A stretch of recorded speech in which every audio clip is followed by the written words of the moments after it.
Setiap hari, kita memegang dan menggunakan uang, tapi pernahkah Anda bertanya dari mana sebenarnya uang berasal? Uang bukan sekadar hasil cetakan pemerintah atau simpanan di bank. Kebanyakan dari kita tidak tahu asal-usul nilai uang yang kita kejar setiap hari. Kita sering mengira uang diciptakan pemerintah, dicetak, lalu diedarkan. Kenyataannya, sistem keuangan jauh lebih rumit. Sebagian besar uang yang kita gunakan tidak pernah dicetak secara fisik, melainkan lahir di dalam sistem perbankan. Memahami proses ini penting bagi semua orang, bukan hanya ekonom. Sistem keuangan modern penuh istilah rumit, membuatnya terasa jauh dari kehidupan sehari-hari. Padahal, keputusan tentang penciptaan uang berdampak langsung pada harga-harga dan tabungan kita. Mari kita telusuri bersama, dari sejarah uang fisik hingga sistem modern yang kita gunakan hari ini. Dahulu, uang adalah barang berharga seperti emas, perak, atau garam. Karena membawa emas tidak praktis, orang menitipkannya dan menerima sertifikat sebagai bukti. Sertifikat ini mulai beredar sebagai alat tukar, cikal bakal uang kertas. Awalnya setiap uang kertas dijamin emas dikenal sebagai standar emas. Namun, sistem ini membatasi pertumbuhan ekonomi dan fleksibilitas pemerintah. Akhirnya, dunia meninggalkan standar emas dan beralih ke uang fiat, uang yang nilainya hanya berdasarkan kepercayaan pada pemerintah. Uang kertas dan saldo digital kini tidak bisa ditukar dengan emas. Nilainya hanya dijamin oleh janji pemerintah dan kepercayaan masyarakat. Kita telah beralih dari sistem berbasis benda fisik ke sistem berbasis kepercayaan. Jika uang tak lagi terikat emas, bagaimana uang baru diciptakan? Jawabannya, mayoritas uang modern diciptakan bank komersial saat memberikan pinjaman. Saat Anda meminjam uang, bank tidak mengambil dari simpanan orang lain. Mereka menciptakan uang baru secara digital. Pinjaman dicatat sebagai aset bank, dan dana masuk ke rekening Anda sebagai liabilitas.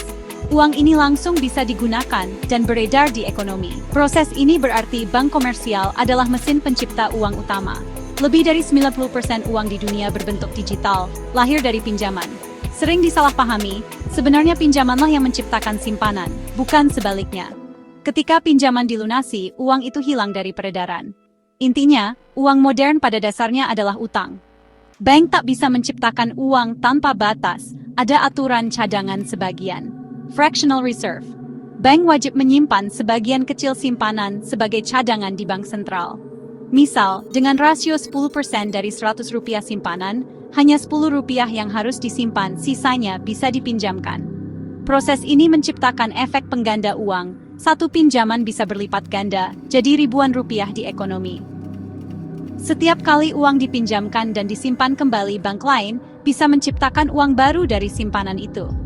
Inilah yang membuat pasokan uang bisa berkembang jauh melampaui uang dasar yang diciptakan bank sentral. Sistem ini mendorong pertumbuhan ekonomi, tapi juga rapuh. Jika semua nasabah menarik uang bersamaan, bank run, bank tak punya cukup uang tunai. Sistem ini hanya berjalan selama ada kepercayaan. Kepercayaan adalah fondasi utama sistem perbankan modern. Sistem uang berbasis utang menuntut pertumbuhan ekonomi terus-menerus.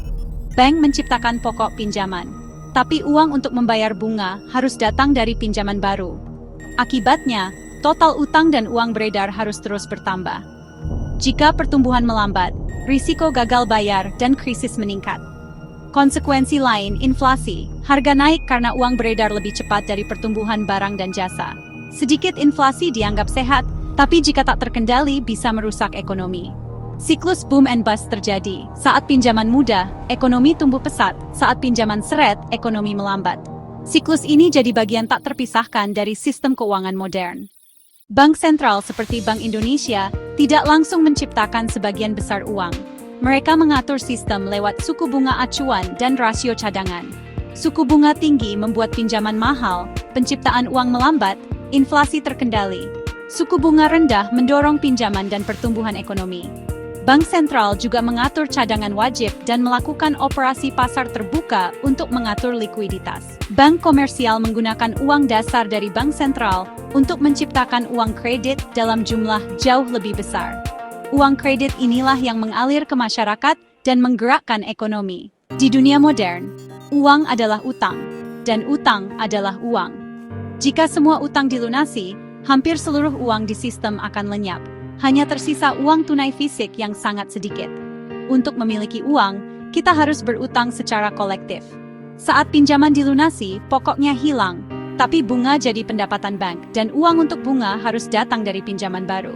Sistem ini menuntut pertumbuhan terus-menerus. Uang adalah konstruksi sosial yang nilainya bergantung pada kepercayaan dan kebijakan. Memahami mekanisme ini penting agar kita bisa lebih bijak menghadapi dunia modern. Karena pada akhirnya, memahami uang berarti memahami kekuatan yang membentuk peradaban kita. Terima kasih sudah menonton. Like dan subscribe untuk bisa terus menonton konten-konten seperti ini ke depannya.